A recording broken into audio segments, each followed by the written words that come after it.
ব্রয়লারের মুরগি সপ্তাহে একদিনও খাওয়া হয় এরকম কারা কারা?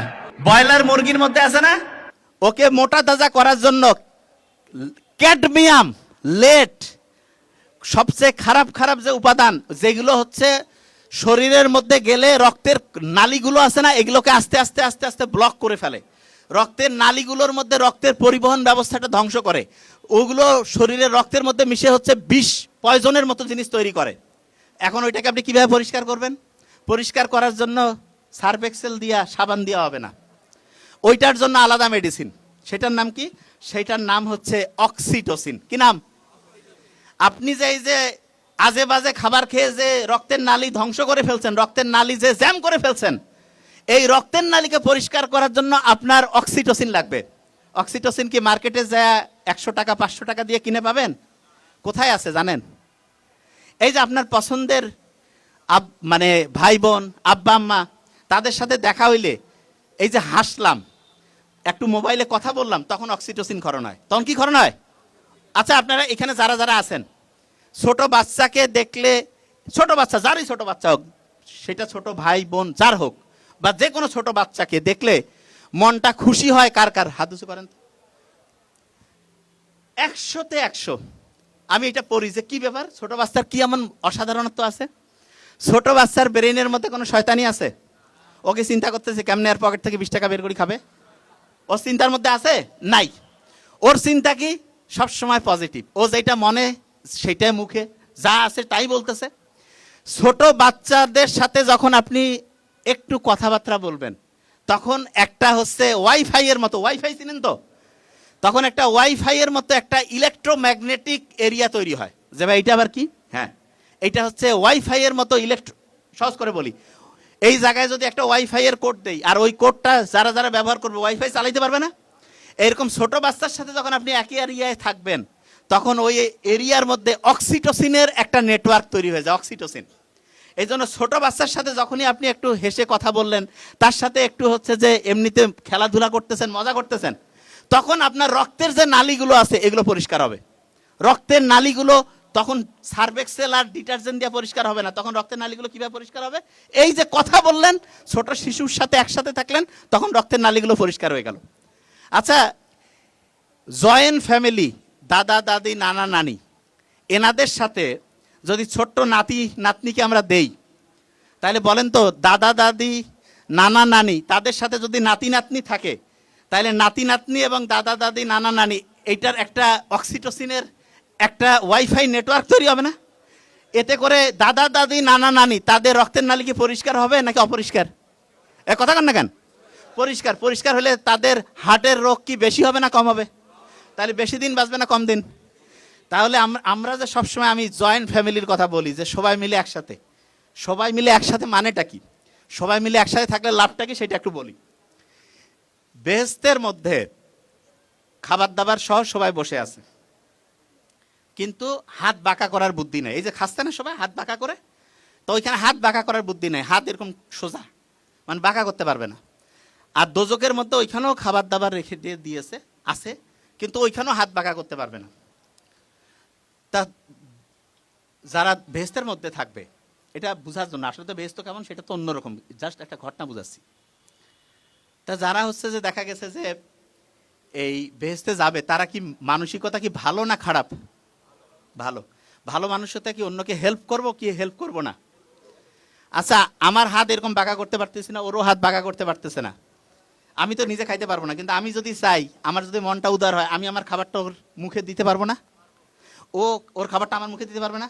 সবাই খাইতে পারবো না? আর ওই দোজকের মধ্যে যেই মেন্টালিটির লোকজন গেছে, এগুলো কি হেল্পফুল মেন্টালিটি নাকি গ্যাঞ্জামবাজ? হাত বাঁকা করতেছে না, খালি মাইর শুরু করে দিছে। তাইলে মারামারি করে খাবার দাবার সব ধ্বংস। লাস্টে করছে যে কি হইলো, কয় যে আমাদের হাত বাঁকা ছিল এই জন্য। আসলে হাত বাঁকা সমস্যা নাকি মেন্টালিটির সমস্যা? মেন্টালিটির সমস্যা। কিসের সমস্যা? আচ্ছা, যে জায়গায় আমি ছিলাম, তাইলে এই যে পয়সা টর্চ করলেন, টর্চ করে আব্বা আম্মার সাথে কথা নাইলে হাঁটলেন। অনেকে বলতেছে যে না, আমি আব্বা আম্মার সাথে কথা বলার সুযোগ নাই। অনেকের আছে না আব্বা আম্মা নাই, কি করবে? বুদ্ধি আছে। আপনার হাতে আল্লাহ অসাধারণ একটা সুযোগ দিয়েছে, কি জানেন? আল্লাহর সাথে আপনি কথা কইতে পারেন। তবে আপনি কি করছেন? আল্লাহর সাথে কথা কবেন? হ্যাঁ, কোরআনের মধ্যে আল্লাহ যে কথা বলছে, কোরআন বা যে কোনো ধর্মের গ্রন্থেতে ওই ধর্মগ্রন্থ অনুযায়ী স্রষ্টার সাথে কানেক্টেড হইতে পারেন। আপনি যখনই স্রষ্টার সাথে কানেক্টেড হবেন, আচ্ছা দেখেন তো, আপনি চিন্তা করেন তো, বাংলাদেশের প্রেক্ষাপটে যখন যেই পার্টি ক্ষমতায় থাক, হেড অফিসের সাথে যদি কারো কানেকশন থাকে, ওর মাস্তানিটা দেখছেন, ওর শক্তিটা, কয় না যে ভাই ওর সাথে হচ্ছে সেন্টারের কানেকশন আছে, ও কিন্তু কিছু কোয়া যাবে না, গ্যান্দাম লাগিয়ে দিবে, এরকম হয় না? তাইলে কারো যদি আল্লাহর সাথে কানেকশন থাকে, তাহলে তার শক্তিটা কি বেশি হবে না কম হবে? শক্তি কি হবে? বেশি হবে। তাহলে আল্লাহর সাথে কানেকশন করার জন্য খুব সহজ বুদ্ধি, কিছু না, আপনি আপনার কোরআন পড়েন, হাদিস পড়েন, নামাজ পড়েন, আল্লাহর সাথে কানেক্টেড হয়ে যান। এবার দেখেন একটা জিনিস বলি, এই যে ব্রেইনের মধ্যে যে সেলগুলো আছে, যে কোষগুলো আছে, কোষগুলো, এই কোষগুলো মোবাইলের যে, এই যে মোবাইল আছে না, যখন আমি সব সময় মোবাইলের দিকে তাকায় থাকি, তখন রাতের ঘুমটা যখন আমার নষ্ট হয়ে যায়, তখন একটা ব্রেইনের কোষের সাথে আরেকটা ব্রেইনের যে নেটওয়ার্কটা আছে, এই নেটওয়ার্কটা দুর্বল হয়ে যায়। এইখানে যারা যারা আছেন, মনে হইতো যে 9-10-এ পড়াশোনা ভালো ছিল, এখন পড়া অতটা ভালো মনে থাকে না, পড়লেও খেয়াল রাখার শক্তিটা কমে গেছে, এরকম কারা কারা হাত উঁচু করেন তো? আচ্ছা ঠিক আছে, নামান, কোনো সমস্যা নেই, ট্রিটমেন্ট আছে। যে এরকম খেয়াল থাকে না, না? আচ্ছা শোনেন, আপনারা কি জানেন মাথার মধ্যে এক রকমের পানি আছে, পানি, মাথা যে আছে না, মাথার মধ্যে এক রকমের পানি আছে, এই পানিটাকে বলে সিএসএফ। কি নাম বলে? সিএসএফ। শুনেন, আপনার মাথার মধ্যে যে ব্রেনটা আছে না, এইটার ওজন প্রায় 1.5 কেজি, 1.5 কেজি, কিন্তু 1.5 কেজি ওজনের মাথা মনে হয় কি? মাথার মধ্যে যে আল্লাহ পানি রাখছে না, ওই পানিতে ব্রেনটা ডুবন্ত ভাসন্ত অবস্থায় থাকার কারণে সাঁতার কাটলে ওজনটা হালকা হয় না, আর্কিমিডিসের সূত্র, তখন মাত্র ব্রেনটা 50 গ্রাম হয়। কত গ্রাম? 50 গ্রাম। ব্রেনটা যেই পানির মধ্যে থাকে, সেই পানির, ব্রেনটা যেই পানিতে ডুবে থাকে, সেই পানির সবচেয়ে পছন্দের খাবার, 1 নম্বর পছন্দ হচ্ছে মধু। কি খাবার? মধু। মধু নিয়ে যে আল্লাহ সূরা বানিয়েছে, এমনি বানায় নেই। মধু যদি কেউ রেগুলার পান করে, তাহলে মাথার মধ্যে ব্রেনটা যেই পানিতে ভাসতেছে, ডুবতেছে, ওই পানিটা সবচেয়ে বেশি স্বাস্থ্যকর থাকে। তাহলে ব্রেইনের পানির জন্য সবচেয়ে স্বাস্থ্যকর 1 নম্বর খাবার কোনটা? মধু। আরেকটা খাবারের কথা প্রথম বলে দিয়েছি, ঘুম। আরেকটা কি বলছিলাম? ঘুম। আচ্ছা শোনেন, প্রত্যেকটা স্টুডেন্টের ব্রেইনটা সবচাইতে বেশি পাওয়ারফুল হবে, সবচেয়ে পাওয়ারফুল। যে ভাই এটা কিভাবে করব, বুদ্ধিটা আমরা কিন্তু দিয়ে দিচ্ছি। প্রথম কাজ যেটা করতে হবে প্রত্যেক স্টুডেন্টকে, ঠিকভাবে বেশি পরিমাণ ঘুমাইতে হবে, বেশি পরিমাণ ঘুম। আচ্ছা, পরীক্ষা আসলে, পরীক্ষার আগে ঘুম বেশি বেড়ে যায় কার কার? হাত উঁচু করেন তো। Very fine.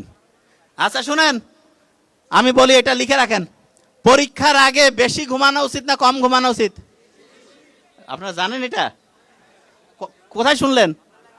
ও, পরীক্ষার আগে বেশি ঘুমাইতে হবে কেন সেটা বলি আগে, শুনেন। এই শুনেন, আপনারা যখন ওই যে রেজাল্ট দেখেন না, এক সময় হঠাৎ করে বিসিএস এর রেজাল্ট দিল, মেট্রিকের ইন্টার রেজাল্ট দিল, একসাথে সবাই যখন ঢুকে, দেখবেন না যে সফটওয়্যার জ্যাম হয়ে গেছে, কেউ কারো রেজাল্ট দেখতে পাচ্ছে না? দেখতে পাচ্ছে? এরকম হয় তো? আপনি যখন পরীক্ষার আগে যখন একসাথে সবগুলো পড়তে যাবেন, তখন ব্রেইন এরকম জ্যাম হয়ে যাবে।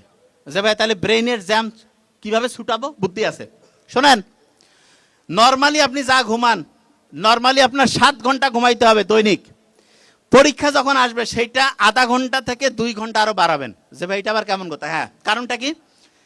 আপনি যেই পড়াটা পড়বেন, পড়াটা নর্মালি আপনার এই পড়লাম, আপনার বাড়ির মধ্যে ওই যে বাইরে আছে না একটা বৈঠকখানা থাকে না বাইরে, ওই যে কয় না আঙিনা, যখন আমরা একটা পড়া পড়ি, ব্রেইনেরও একটা হচ্ছে আঙিনা আছে, ওইখানে যে পড়াটা আগে থাকলো, ওইখানে থাকলে কাম হবে না।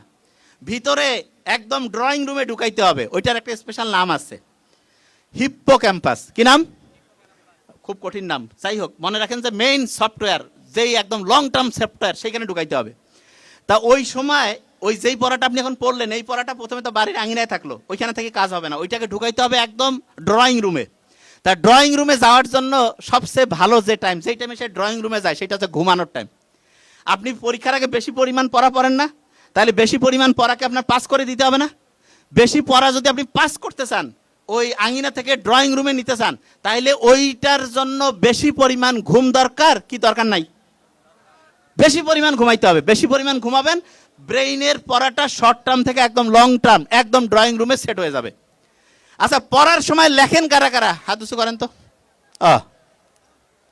আমার মনে হয় এখানে সব ব্রিলিয়ান্ট স্টুডেন্ট আসছে, যাই করছি সব খালি পজিটিভ। হ্যাঁ, মানে দেখা যাচ্ছে যে সবাই পড়ার সময় লেখা আছে। আমি বলি, আপনি যখন লিখেন, আমি প্রথম বলছিলাম কম্পিউটারে লিখলে 7টা কানেকশন, হাতে লিখলে 100টার বেশি, 100টার।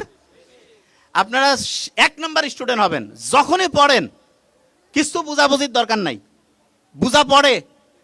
সবাই ভুলটা কি করে জানেন, কয় আগে একটু পড়ি বুঝি তারপরে লিখবো। না, বুঝাবুঝি বাদ, প্রথম কথা লেখা শুরু করেন, যে ভাই এটা কেমন কথা, লেখেন।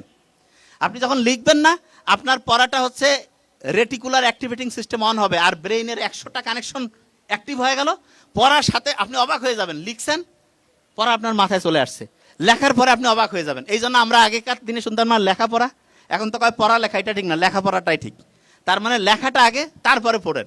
আগে লিখবেন তারপরে পড়েন, খুব খুব দামি।